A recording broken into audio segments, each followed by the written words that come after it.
Terrific. Thank you all for being here. Welcome to Geographers in Practice, and thank you for being with us tonight. I'm Sarah Elwood. I'm a faculty member in the Geography Department and chair. I am looking through the digital room and I am seeing current students, alumni, faculty from geography and elsewhere, friends of the department, retired colleagues. It is so great to have all of you with us. I want to start by recognizing that the UW stands on the lands and waters of the Duwamish, Muckleshoot, Suquamish, and Tulalip nations. For us in geography, this means making a commitment, thinking hard about actions that support these and other Indigenous peoples in our teaching, our research, and our service. Our colleague Raquel Chavez, who is a staff member in UW's Office of Educational Assessment and a graduate of our department, is going to introduce tonight's event. But before I turn it over to her, just some crucial thanks. Our geography staff, Mel Gross, Parwati Martin, Lindsay Kale, and Lisa Sturdivant, have a hand in lifting up everything we do, but especially this event. I'm especially grateful to our Director of Advising, Nell Gross, who leads the Career Pathways and Mentorship for Geographers class. It's a fall quarter class with some real close connections to tonight. And also thanks to our colleagues from UW's Communication Leadership Program. 6 alumni mentors have been great partners to the Pathways class this fall. So I want to recognize James Alexander, Montserrat Cisneros, Giselle Gondo, Brianna Hudson, Utako Kase, and Elise Kelly. Thank you so much for your support to our students and the department. You give a kind of support and engaged action that is vital for our majors. And thanks to geography faculty and grads for helping us get the word out. I'm going to turn it over to Raquel to introduce our terrific alumni discussants for tonight. Thank you, Raquel.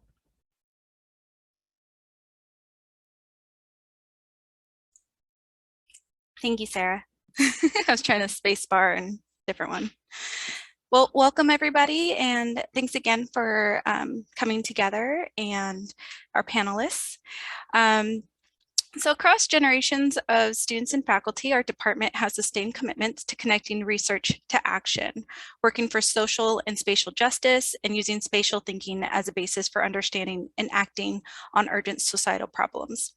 Our graduates' professional and civic commitments have transformative impacts in housing, health, environmental sustainability, labor rights, racial justice, immigration, impoverishment, geospatial analytics, urban development, and much more. This event opens a window onto some of these impacts in our region, the state, and beyond, through the reflections of 3 geographers in practice who are graduates of our program. Our discussants will talk about what inspires them and what impacts they most want to make, and they'll also reflect on their pathways from college to present. Training as a geographer means building powerful concepts and modes of explanation, robust analytical skills, and an integrative approach to understanding complex worlds. The discussants will open up how they have translated all this into their own professional and life pathways. This evening is a chance to learn from the range of inspirations and impacts by UW geographers in practice. A chance to learn more how our graduates ground their learning in multiple worlds after they graduate. It's a chance for all of us, students, alumni, faculty, campus allies, and friends of the department, to connect around the commitments we share in our teaching, learning, research, and action. We have Wendy Pedersen. Wendy is a GIS and remote sensing specialist in the humanitarian sector. Based in Genevieve, Switzerland, she works at the Geneva International Center for Humanitarian Demining. She currently provides capacity development for the mine action sector, implements GIS-based information management systems, develops and conducts training courses, and provides GIS and remote sensing services. Prior to joining the GICHD, Wendy worked for Unitar Unostat, based at CERN. She was a remote sensing and geospatial analyst for 6 years, providing analysis on disaster events and human security. She also developed custom GIS systems for humanitarian organizations and delivered remote sensing training courses offered by UNOSTAT. At UNOSTAT worked for the UN High Commission for Refugees in its Field Information and Coordination Support section. And Wendy has a degree in environmental studies and geography, in addition to her certificate in restoration ecology from the University of Washington. Welcome, Wendy. Koji Pingree is a farmer and aspiring educator. After graduating with a BA in geography at the UW in 2016, Koji has been trying to figure out a way to connect all of his different interests. Through working in and around restaurants, schools, and the Center for Race and Equity and farms around the world, he and his partner Lizzie landed on farming. Our food system is interconnected with issues of international racism, economic justice, education, public health, and the environment, all things that they care deeply about. They also love food and the way it brings people together. Koji, Lizzie, and their dog Maple have been running a 2-acre CSA vegetable farm in the Snohomish Valley, focused on regenerative agriculture, Japanese vegetables, and good vibes from the last 2 years. Koji was born and raised in Seattle, so he's unreasonably averse to umbrellas, loves evergreen trees, and thinks that there are very few better ways to spend a 70-degree day in September than hiking in the Cascades or Olympics. When he is not farming, Koji spends the bulk of his waking hours thinking about what meal he is going to cook next. Welcome and thank you. Thank you. Kwang Cheng is a geographer and GISer. He received his BA in geography from UW in 2017 at UW.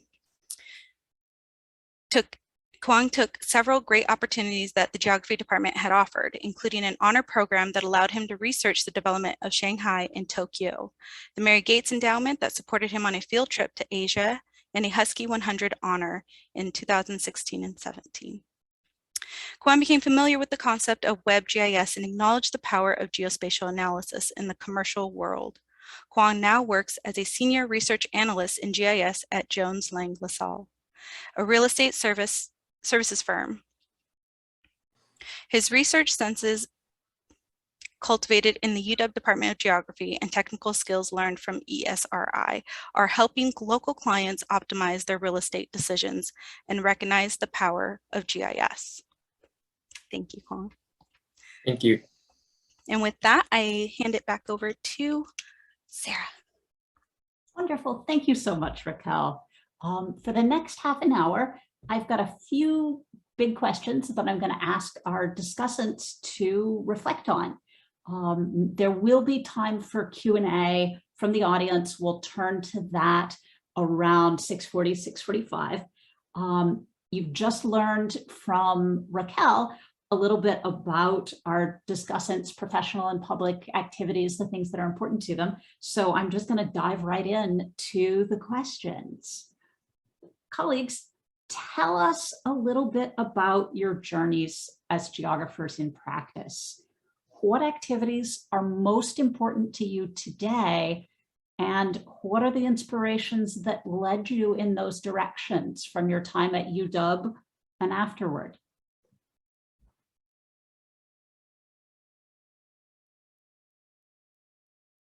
So I guess we're going to go for the who's going to go first. So Yeah, I'll break the ice. Please do. So yeah, what got me started in geography was actually while I was doing my environmental studies degree. Previously, I got my associate's degree at Shoreline Community College, and they had a really fantastic geography professor there who really kind of hooked me into it. And originally I was going to be an archaeologist doing GIS, and then something happened in my community where we were having to fight these Californian developers with their many lawyers to protect our land safety, our environmental security. There was a big development that's going to happen that was going to seriously endanger our well-being and our health and safety. So what I discovered through that whole entire process, and the leaders of this community, I guess, battle against the developers, was community GIS. And I saw firsthand the power that GIS had in just giving people a voice, those who were undermined, who were being oppressed, and just seeing how just the simple act of a community GIS project could put power in the hands of the people. And so that just, I knew then and there that I had to transfer that to my environmental studies degree. So I did environmental studies and geography at the same time, with the goal of bringing the tools and resources of GIS to my work in restoration ecology. And that was just the big passion for me, which is a strange thing to say for someone who's going from archaeology, looking at the dead, to being like, all right, we're going to help the living. So great. And now I already forgot what part of the question was. I got lost in my story. What activities are most important to you today? What are the inspirations that led you there? Oh, right. So I guess it kind of feeds into, I guess I was kind of blending in those questions together. But today, what feeds me is, again, that continual understanding that as geographers and as GIS practitioners, we have a responsibility to communities. GIS, mapping, all these things are tools, like I said, that can empower communities, so that can help the vulnerable and the marginalized as well. And bringing these tools to the forefront of these communities gives them a voice they otherwise may not have had. It gives them a means of better understanding their situation they may not have had. And through that understanding, again, increases their voice. So carry that to humanitarian sector. When I was doing analysis for the United Nations on human security issues and also environmental disasters, not only was I providing information to first responders to know in the wake of an earthquake in Chile what's the level of damage, but also in human security, with human rights violations, being able to have eyes in the sky to show where things are happening that are not interesting to the vast majority of the Western world or the developed world, because you don't see it in the news or it's not economically interesting. But these people have situations happening and they need a voice. So that has always kind of carried me on, that passion to get GIS tools to the people who need it, so that way they can be powerful in making good decisions, but also to be contender in the larger sphere of the world where otherwise they would not have. Cool. I can hop in next. First off, thanks so much for allowing me to be here with you all and letting me be a part of this panel. I think it's actually so cool for me to be able to hear what other geographers like Wendy and Kwong are doing as well, just because in where I'm working, I don't encounter a lot of geographers, but maybe they're just secret geographers because I don't necessarily wear a badge as well. Conveniently, I think what I do both professionally and in terms of my community activities is the same thing. I'm a small scale vegetable farmer in Western Washington. We actually just made a move from Snohomish to the Skagit Valley, but still mostly serving the Seattle area, which is where I was born and raised. The reason why we got into food is all about community. And I think in the bio, I tried to talk about, that food is so important to cultures across the world, I think for humanity in general. And we really saw it as a great opportunity and an intersection point for all the things that we cared about. I think definitely when I was at UW, I did not know that I wanted to be a farmer, nor was I necessarily interested in farming at all. But the two things that I really did know was that I someday wanted to become a teacher, but my mom told me, who is a teacher, that I should probably wait at least 10 years after I graduate to become one. She told me because a good teacher should have a lot of life experiences to offer, but really I think it's because I'm 5'6" and people would still think I'm a high schooler until I'm in my mid-30s. And then there was also a lot of things. The other thing that I really knew when I was there was that there's so many things that I was really interested in and that I wanted to learn how to learn better. So I actually landed in geography in my second quarter, my first year, in a really incredible class called Geography 331, taught by Victoria Lawson. And that really changed my life, not just because the content of the class was so incredible and allowed me to think about all these things that I cared about in really specific and nuanced ways, but also because there was a group of peers and upperclassmen and people and also the grad student who was teaching our section who really challenged me in a way I'd never been challenged before And I was just hooked. I thought that the geography major and the geography community was like the coolest thing in the world. And I think that during that time, one of the best parts about it was getting connected with the Relational Poverty Network, which helped me connect that all these things that I cared about, whether it was racism in this country or food access or inequality or our relationship to the earth and climate change, all these things actually were related to one another, that you can address one thing without addressing another. And also this sort of belief that there are so many other people who are doing the work as well. And so when I got out of the UW and the geography department, I think I took a bunch of different jobs and just trying to figure that out, and it all landed on farming. But when I think about it, there was a lot of food related classes that I took even at the UW in the geography department, whether it was geography of food, or I remember a couple grad students at the time, Michelle Daigle was doing indigenous food sovereignties. Katie Gillespie was doing relationships to animals in geography. It just shows to me that geography is like the perfect major to think about all the things that you're interested in, because once you get out, you just get to connect all those things to the things that you're doing, if that makes sense. And so, yeah, that's how geography led me to farming. Special shout out to Kwong, who is joining us from China, where he's gotten up early in the morning. Thank you so much, Professor Elwood, for inviting me. I think just like Coachy just said, it's not only an event that we share our story, it's also a very great opportunities for us to learn from each other and to see what other geographers are doing. Because I'm also in a commercial world, kind of like people around me are usually not geographers. I really need to know what my peers are doing, and that's also a great inspiration to me. Thank you, Coachy, and my turn. So I still want to say that I'm happy to report that I'm still in the world of GIS. I'm still in the world of geography. I'm still using GIS, the technology that I really enjoy to help more people in a commercial world to support their real estate decision. So currently I am working at Johnson & LaSalle. It's a real estate service company. And we have a system that's called Mapit, and that's just ArcGIS Online. That is a product produced by ESRI. So I want to say the major that I have been learning from since UW Geography is still my major right now.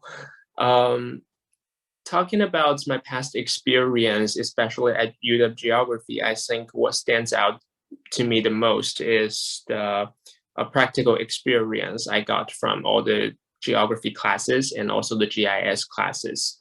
I still remember there are a lot of opportunities for us to do GIS workshops and GIS labs.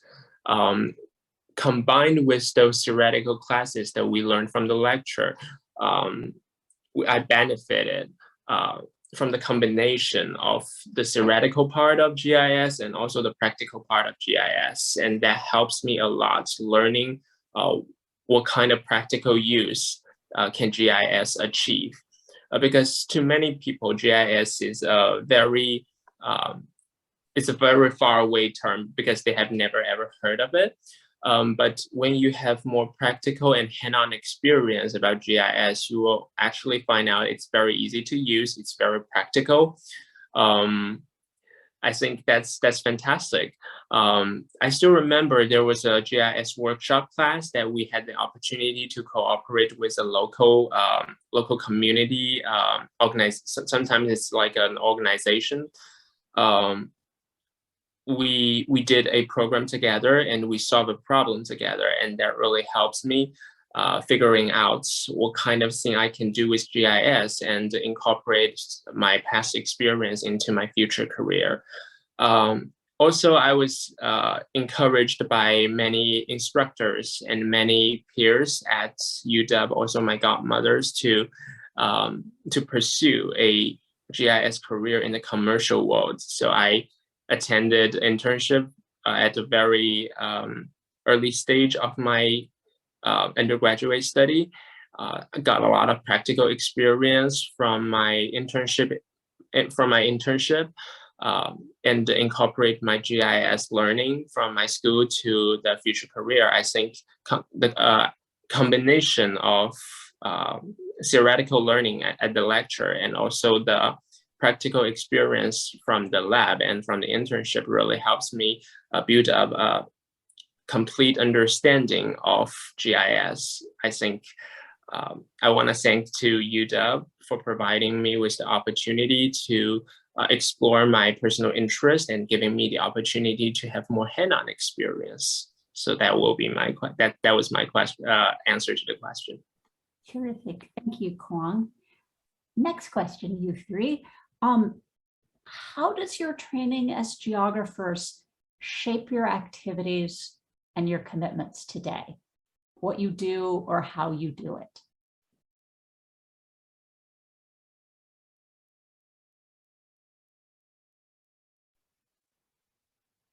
All right. Can I go same order? Sure, why not? We'll just Cool. keep it easy that That's way. good. So,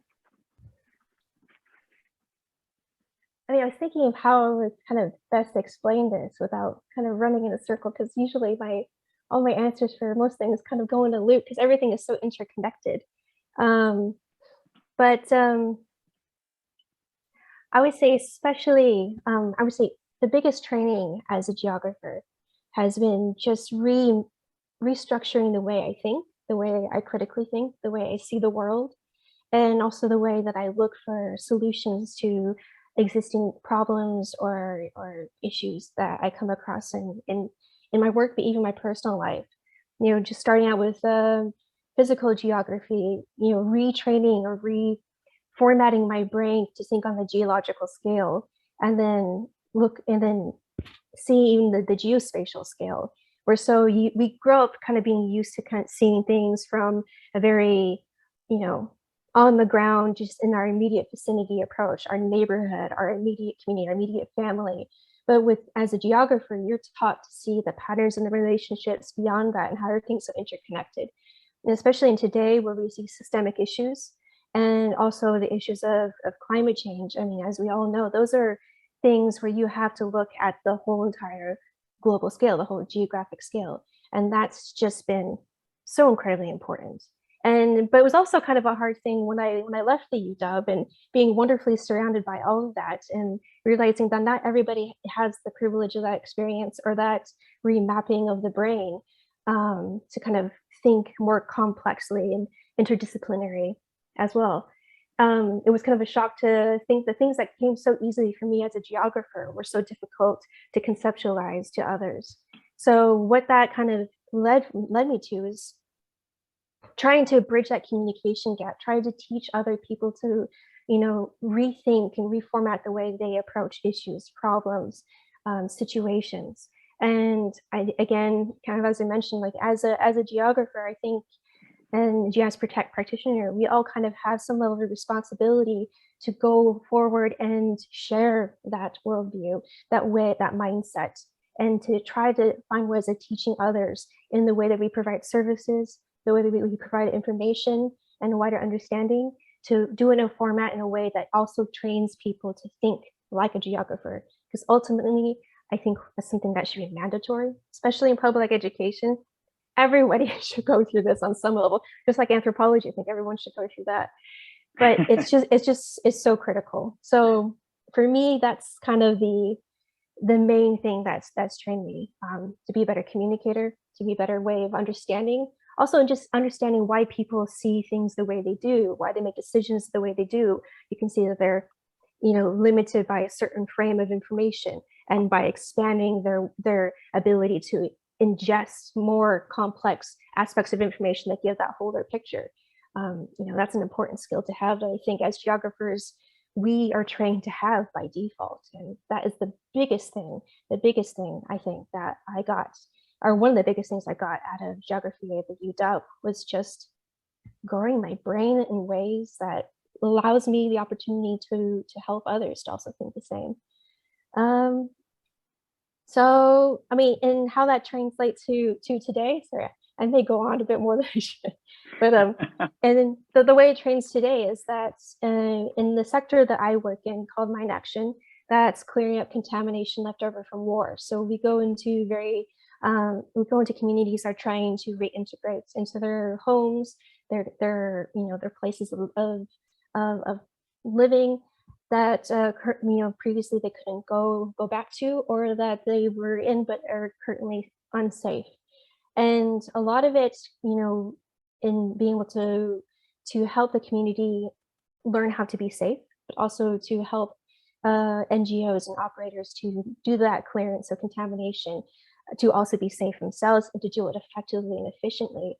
You really do have to bridge that communication gap between all stakeholders. So from the community that's benefiting, so those beneficiaries, and also the ones who are doing the clearance, but also the donors who are paying for that clearance. Because in Mine Action, it is a global effort.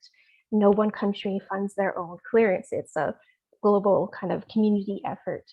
And without clear communication, those things break down and you have a lot of problems. And the only way to do it is to help everyone understand better. And the way we found that is through that is what we call a geocentric approach. So trying to get that geographic understanding to people.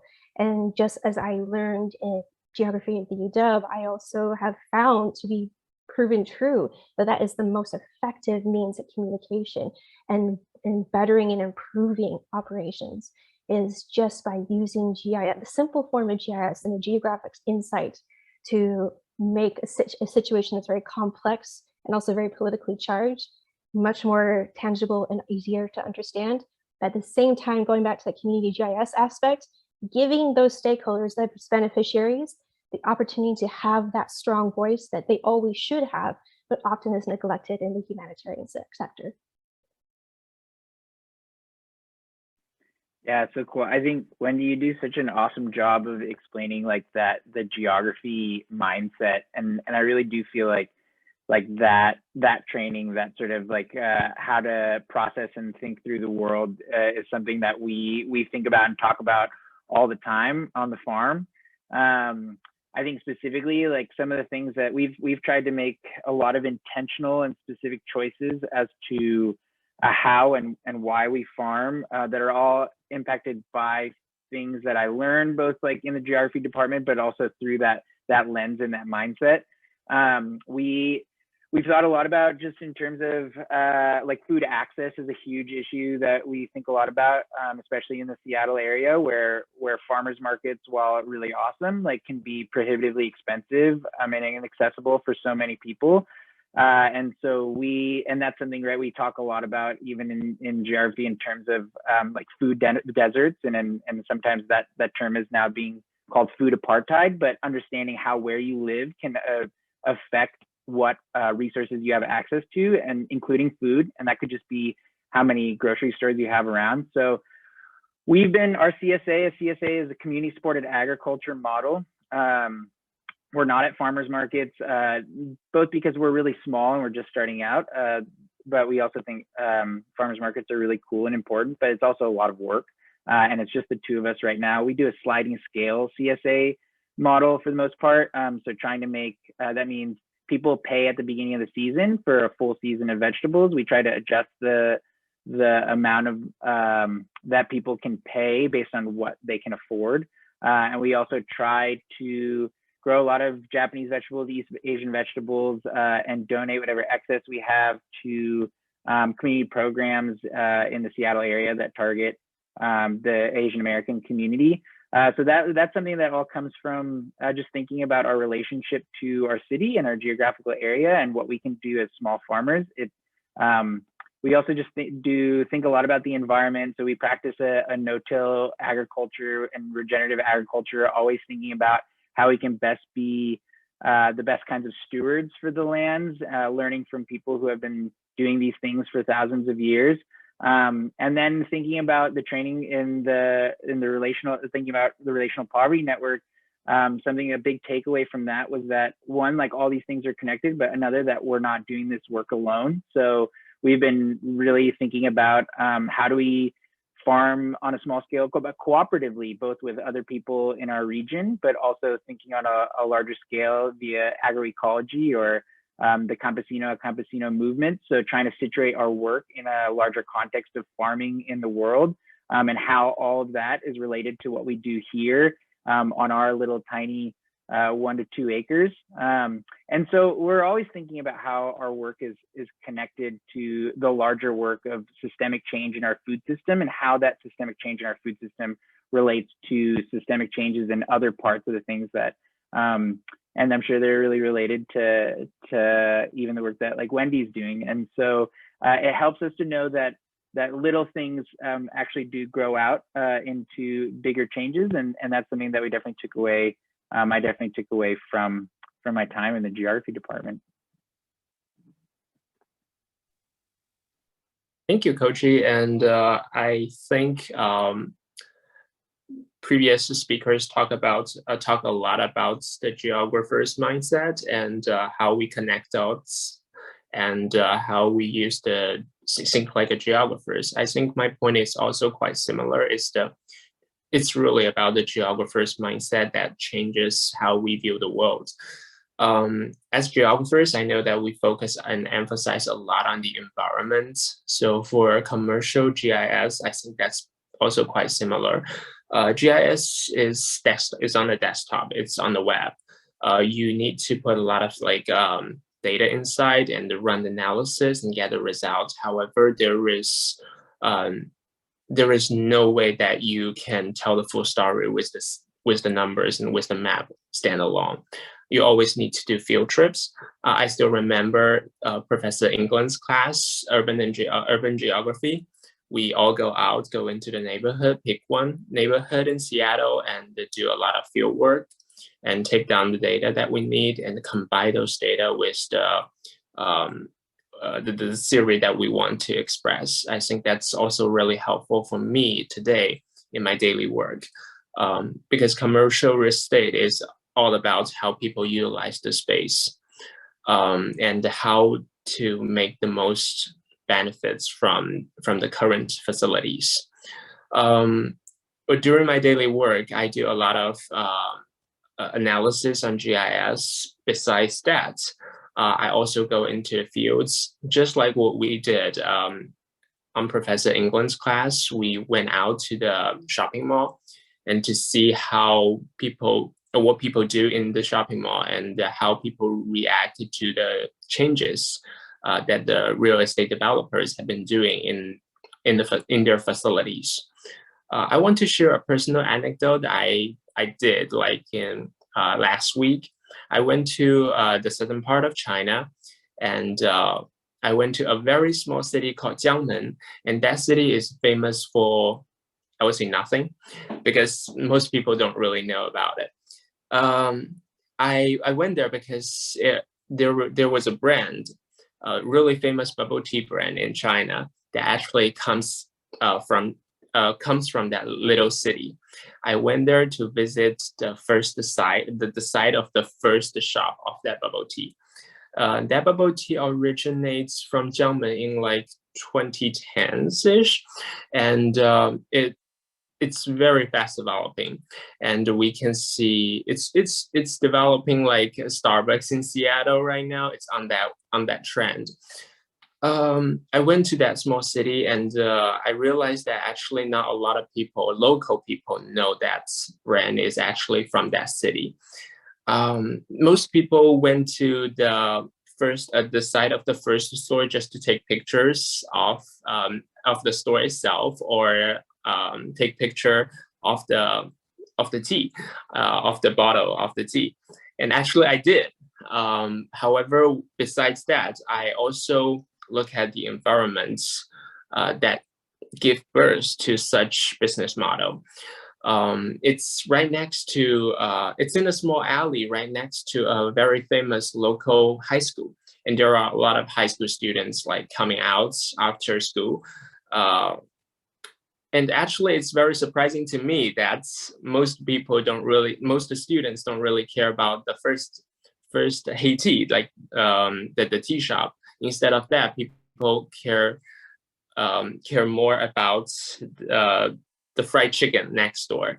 So it's very interesting for me because on different geographic scale, people react differently to the same thing, and that's I think that's from a geographer's point of view.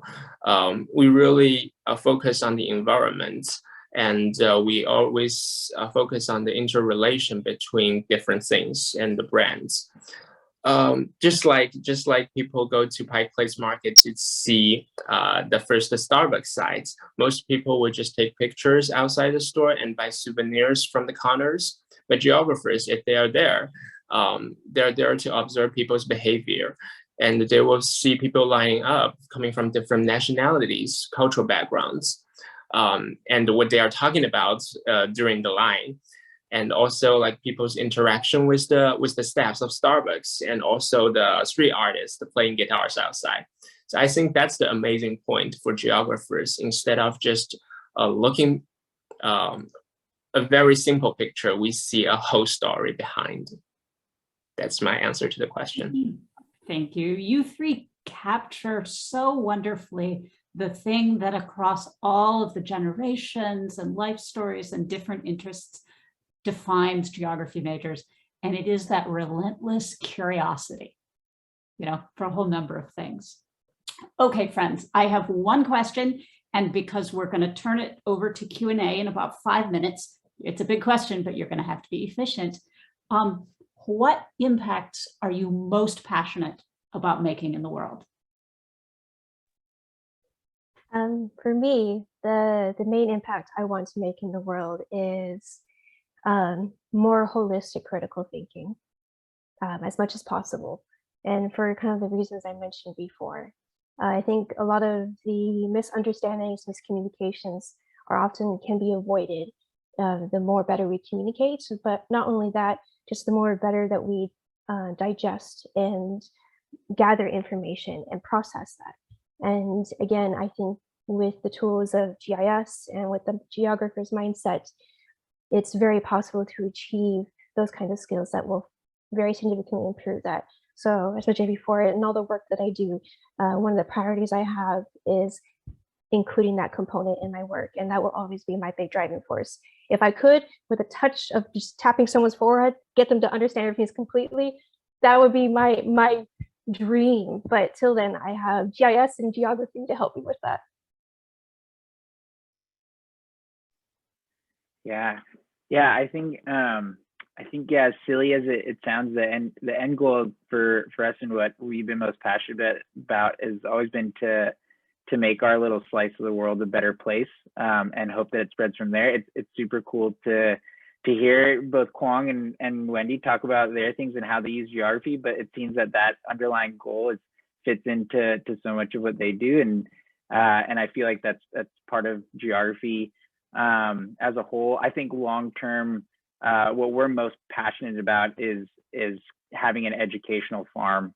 We want more people to have access to healthy foods, and also the knowledge to grow healthy foods and healthy soil wherever they are, whether it's a tiny pea patch, their patio garden, or a piece of land. And so I think, not to be use too many farming metaphors, but Lizzie and I feel like we're very much in the stage of just sprouting our little baby leaves, and we're maybe ready to be transplanted and do something bigger. We're in a much bigger learning process of our own, but we're really excited about where this is all going.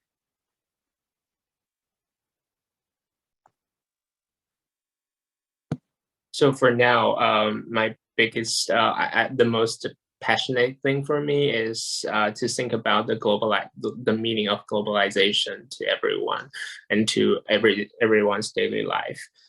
Due to the pandemic, a lot of people's life has been changed. Some people lost their lives, and some people had to be separated with their family because of the quarantine situation. We used to think that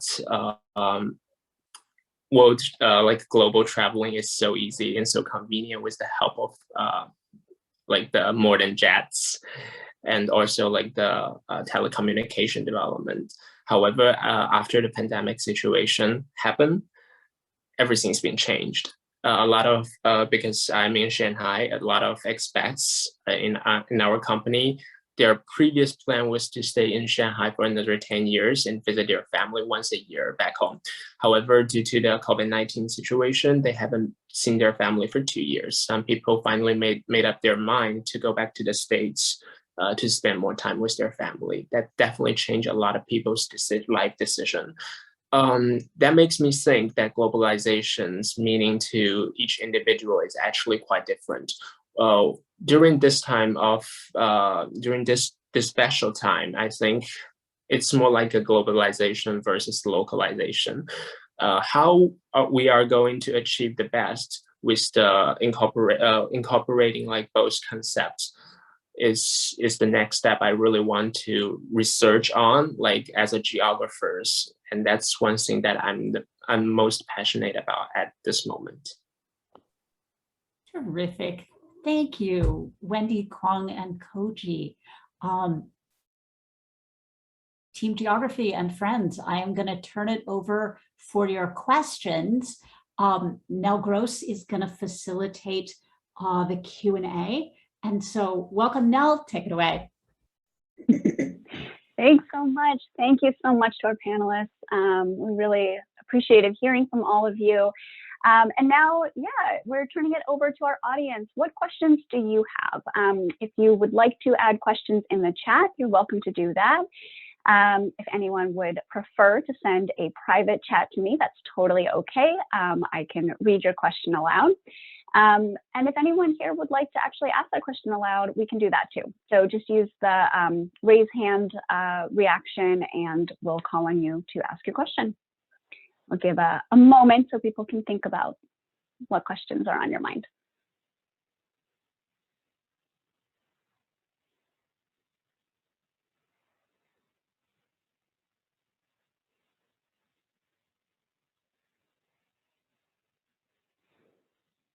Especially for our students who are in their senior year, who are thinking about graduation, what's coming next, thinking about like what visions you have for yourselves, what questions might you want to ask for our panelists?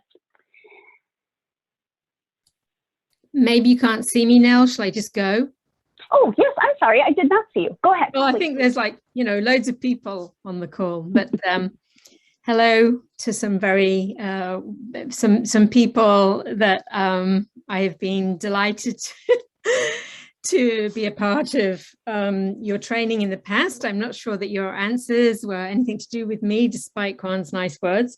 One thing that I always think is important when we have an opportunity to talk to folks that have graduated from the program is what one thing, in terms of being a geographer, what one thing do you wish you'd known when maybe you were in your junior year, end of your sophomore year, something like that, that you would have liked to have known then, that you figured out you knew by the time you got done, or maybe even now? What maybe it's not so much what do you regret not doing, but what's one thing, perhaps, if you wanted to give advice to people who are not yet graduated? I'm particularly thinking about Nell's question about people that will be graduating soon. Thank you. And if we want to go in the same orders, to stick to that. Sure, go ahead. I think for me, one of the biggest things I wish I could go back and tell myself as I was going through the track at UW is not to worry about not being perfect in using GIS software or knowing everything. That going through this coursework and going through this program, like I said before, is training your brain to think like a geographer, think a certain way. You're learning your ABCs and your 1, 2, 3s. It's when you go out into the field and into the sector that you really start growing and developing further. But you're building your foundations here at the UW. You don't have to know everything. But also, don't go out there expecting that you're going to immediately land that perfect job, because you don't know. It's so hard to know what is possible out there in the field of geography and GIS. For me, I thought I was just going to do restoration ecology, and it's just through a bunch of just, when doors open, walk through them, even if it's an unpaid internship. I did unpaid internships at the UN for 6 months, and while it was difficult and I had to be a nanny in the evenings to earn room and board and feed myself, it was worth it. Go out there, get experience, and through that experience, you're going to learn the vast world of geography and GIS. I had no idea I could do intelligence work for the United Nations. I'd never even heard of remote sensing, and yet I found out that I was really proficient at it. I really have an eye for it. There's no way I would have known that. And there's, GIS and geography covers everything on the planet. So set your sights on learning skills and learning problem solve, and just go out there and get as much experience as you possibly can. And when you find something that really strikes your interest and your passion, go for it. But also know the route is going to change. I went from doing environmental disaster analysis to do human security, and now I'm cleaning up after war. I never in a million years would have imagined that was going to happen. So keep your mind open and just know that it's a process, but it's a process worthwhile taking. I think that's an awesome answer. Sums it up.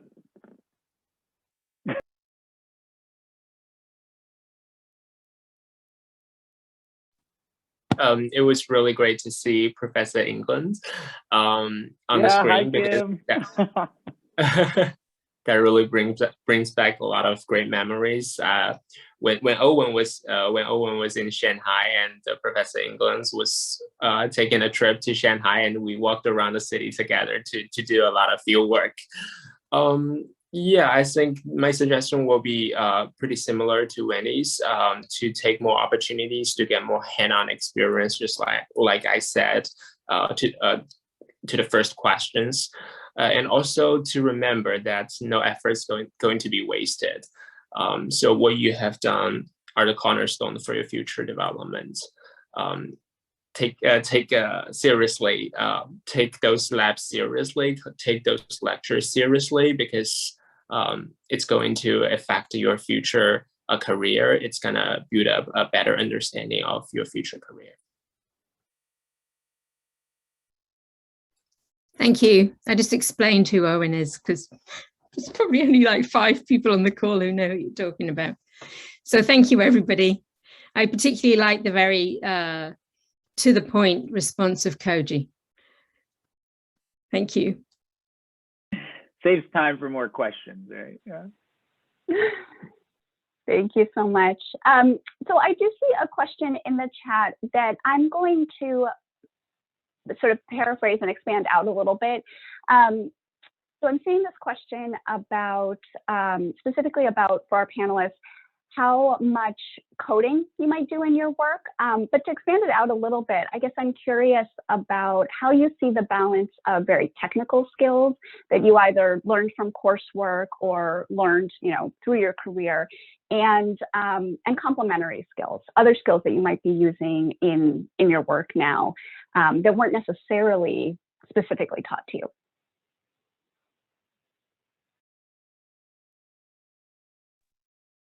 All right. So for this coding, it's always good to have some base level understanding. You don't have to be incredibly proficient and good at it. The languages, coding languages, are always changing and evolving every year. So, my recommendation is just kind of keep an eye on it. Learn what you can. It doesn't have to be in R. It doesn't have to be Python specifically. It can just have a general understanding of coding. The Esri platform itself is ongoing and changing and evolving. R is ongoing, changing and evolving. All these things will always be changing and evolving. Keep your eye on it, but don't feel intimidated if you don't have that extensive practice and knowledge. Always know that everybody in GIS and geography is learning every single day. And if you take a month off, you're probably out of date. So again, no pressure. No one will hold pressure against you for not being up to date on that coding stuff. The thing they're always looking for is, do you have the willingness to learn and the willingness to figure it out? I hope that answers it. but also just say it's not critical. I didn't go in knowing much about anything, and here I am, so you'll be okay.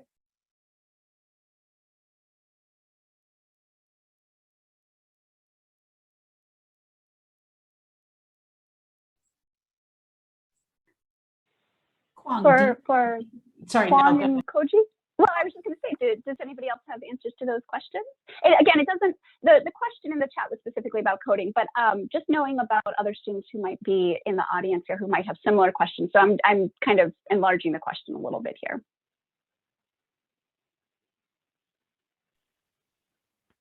Because Go ahead, of Kwong, take the it away. internet connection problem, because sorry, I didn't hear the question. Would you please repeat? Absolutely, repeat one more yes, time? I'm so sorry about that, of course. Yes, so the question is sort of how you see the balance of your skill set between highly technical skills that you either have learned through coursework or you were specifically taught through your career versus complementary skills, what sometimes are called soft skills, but the other skills that maybe are not so explicitly taught, but that you have gained through various experiences. Coach, do you want to go first, or I can? Oh yeah, yeah. I guess for me, I think a lot of what we had talked about earlier about just the soft skills of curiosity, and then also the harder skills of being able to connect observations to larger things that are going around both like on a small scale and a big scale. Are something that I use on a daily basis. Yeah, and I think that I really believe in everything Wendy was saying, and I think that's true of most things. Is that if you go into any, I've done a lot of jobs since graduating, and if you go into any field with a willingness to learn and work hard, like people respond to that more than coming in with a lot of prior knowledge. And you'll learn along the way. I think my answer to the question will be related to my past working experience at ESRI. So my current job, I am the one of the 2 GIS persons on the team. So technically speaking, I feel I'm like empowered. However, when I was working at ESRI, technical support, I felt like a loser because everyone else knew so many other things, like know about the software, know about the platform, and know about WebGIS so much better than me. However, what I learned from ESRI technical support is that you don't have to know all the answer to the questions when you are facing the clients. What you need to do is to build connections with all the other coworkers and know who you can reach out and what you can do when you receive the questions that you cannot answer. So I think it's impossible for an individual to know it all, to know all the technical things. Even for Jack Dangerman, like the CEO of ESRI, he may not have answer to all the questions, but he has a bunch of people to solve problems for him. So I think teamwork and cooperate with people, that's how we achieve a better result. Wonderful, thank you so much. So let me just see here through the questions.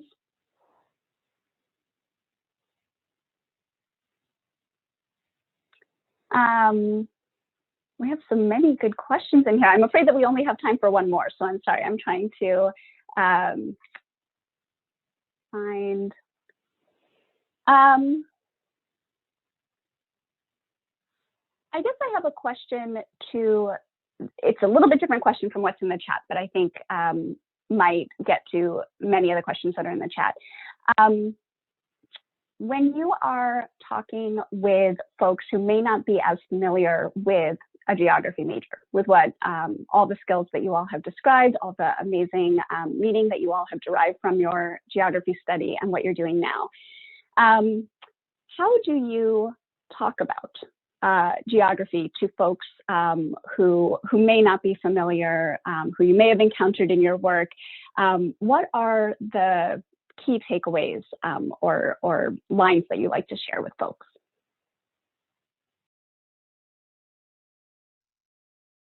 That's an incredibly good question. It's also very tough. I would say it really depends on the situation, the topic that you're talking with them on. If it's just specifically about, in general, what is geography, usually the first thing people are like, oh, you must know exactly where the capital of Canada is. And I'm like, actually, I have no clue at all. That's not the geography I specialize in. And then that opens the door to the larger conversation. What's the scope of geography? Oftentimes I'll talk about physical geography. And if I have any knowledge about the physical geography of the area, I'll just do like a fun little, information, trivia thing about the area. Or I'll talk about human geography itself. Think of things that are relevant to the individual you're speaking with. Try to find a way that they can relate to it and just show them that this issue that's going on in your community, here's how geography looks at it. When I talk about, people ask what the heck GIS is, and I say Geographic Information Systems, and they're like, what the heck is that? I'll say you have Google Earth on your phone, or you have Google Maps on your phone, you're doing navigation, you're doing GIS. And we start there, and then we start working up into other ways that GIS manifests itself. Going from, planning where the market is going, or where a new building or a new company puts their facilities and things like that, to going to the whole breadth of the humanitarian sector, just asking them, well, how do you think they plan these things? And talking about even just environmental disasters, preparedness and things like that.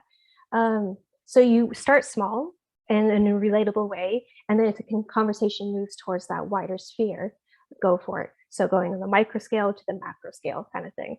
Think of it that way. Yeah, I think that sums up my answer pretty quick. That's a really effective strategy of starting on something that people can relate to and understand, and then extrapolating from there. I often got and still get rocks, like, oh, you study rocks, geology, geography. But yeah, the other one is, I think that on a broader scale with human geography, we always, I think we used to say this, where if historians look at human interactions through a lens of time, geographers look at things through a lens of space. Usually that makes it more confusing. So stick to the original Wendy advice of start small with tangible examples and build out from there. So I think my answer to the question will be pretty simple. That is for everything, because just like Tochi said, anything, if you put in the context of space, it's a topic in geography. So I would say we research on everything, and we care about everything.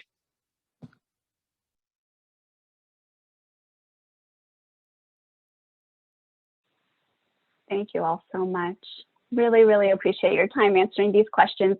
And to all of our audience members whose specific questions I didn't ask, we are about to move into another stage of our event tonight, and so we'll have more time for chatting about some of these questions. So we'll get to that in just a moment.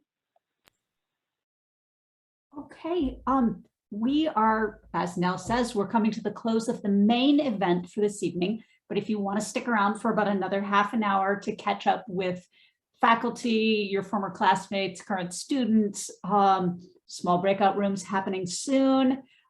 But before we do that, please join me in thanking Wendy, Koji, and Kwong for sharing all that they've shared with us tonight. In any ways that Zoom allows us to do that, thank you, colleagues. Thank you. Thank you. Yeah, thanks for having us. Thank you all so much. And I'm seeing so many thanks in the chat. We really appreciate your time tonight. This has been fantastic. And of course, we are inviting everyone to stay with us. We are going to launch breakout rooms in just a moment. This will be a chance for us to come together in small groups and say hi, maybe meet folks that you haven't seen in a long time. We'll have some prompt questions that I will put in the chat.